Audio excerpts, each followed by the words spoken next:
Le parquet général de la Cour d'appel de Lyon a ouvert une information judiciaire à l'encontre de plusieurs magistrats d'Annecy, en Haute-Savoie. Ils sont soupçonnés de mise en danger d'autrui, de complicité de publication, de faux bilans, d'escroquerie et de faux. Le récit de Fabrice Légard et d'Ingrid Panet-Duparc. Le dossier est on ne peut plus complet. Il faut dire que cela fait 30 ans que cela dure. Tout est parti d'une affaire de vol, une condamnation qui conduira cet entrepreneur au Savoyard derrière les barreaux.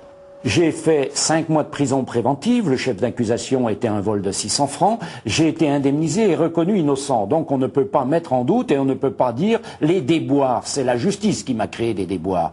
Derrière, on ne s'est pas contenté de dire et de réparer en m'allouant 100 000 francs à l'époque.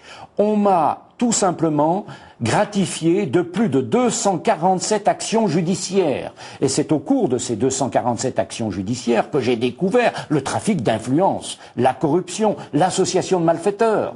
Fernand Vogne découvre, témoin malgré lui, les pratiques de certains magistrats et auxiliaires de justice.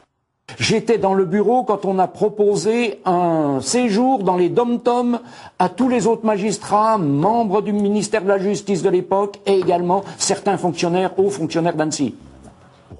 En 2001, l'homme apprend que des chèques ont été signés par des administrateurs judiciaires au profit de magistrats.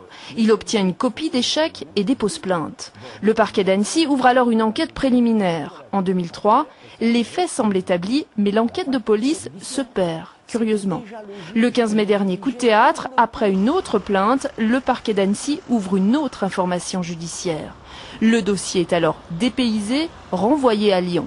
Ironie de l'histoire, cette demande de délocalisation a dû être remplie par un des magistrats visés dans la procédure, un magistrat qui devrait être interrogé par le juge d'instruction sur les raisons de cet enterrement de l'enquête pendant de si longues années.